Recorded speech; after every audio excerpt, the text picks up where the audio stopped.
Chers amis, bonjour. Et aujourd'hui, on va aborder les interjections. Alors, par exemple, nom de Dieu, c'est pas formidable, on le transforme avec nom de Zeus. Alors, c'est toujours dans le cadre de ce livre, donc Dieu à travers les mots et leur histoire, hein, chez Des Clés du Brouwer, où j'ai recensé plus de 1000 mots. Mais dans ce millier de mots, il y a au moins une centaine d'interjections.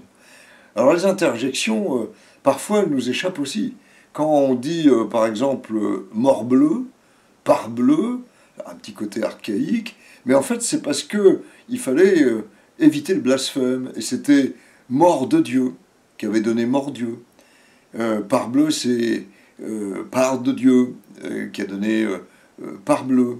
Et puis il y en a une qui peut être étonnante quand j'entends tubleu, on le lit de temps en temps. Alors tubleu, d'où ça vient? Ben, ça vient de tu Dieu. Oui, mais tu Dieu, c'est pas tuer Dieu quand même. Ben non, c'était vertu de Dieu. Parce que le propre des blasphèmes, c'est qu'on les prononce rapidement et que finalement, ben, ils ont tendance évidemment à s'abréger, se raccourcir. Alors il y en a un, évidemment, qu'on va retrouver un peu littérairement. On le retrouve dans Les Linottes, chez Courteline, on est, je crois, en 1912, et où à un moment donné, il évoque « Mais Jarny Coton, que se passe-t-il » Alors Jarny Coton, on le retrouve dans des chansons aussi, je crois que Brassens le dit. On va le retrouver aussi, ce mot-là, chez Raymond Queneau. À un moment donné, le patron d'un café dit tu es ivre. Mais non, Jarny Coton, je ne suis pas ivre du tout. Donc ce Jarny Coton arrive, c'est assez sympathique. Et voilà, ça a toute une histoire qui remonte à Dieu aussi. Il y avait un juron en particulier qui était « Je renie Dieu », qui s'est transformé en « Jarny Dieu ». Ce Jarny Dieu, c'est même abrégé. On va retrouver en ancien français Jarny, comme une sorte de juron, d'interjection.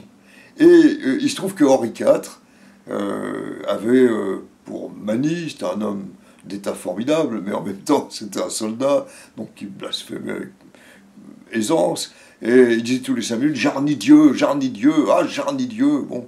Et alors il avait un prêtre, confesseur, très habile homme, très connu pour sa douceur, qui lui dit « Écoutez, c'est plus possible que j'entende blasphémer comme ça avec Dieu, mettez mon nom à la place ». Il s'appelait Coton.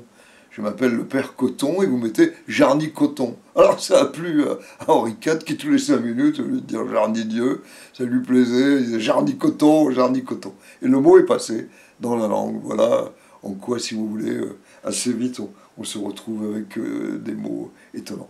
Alors, bon, il y en a parfois qui sont un peu bizarres. Trodame, on le rencontre, il est dans le dictionnaire, dans certains dictionnaires, c'est Notre-Dame. Alors le dernier, peut-être, c'est Saperlipopette.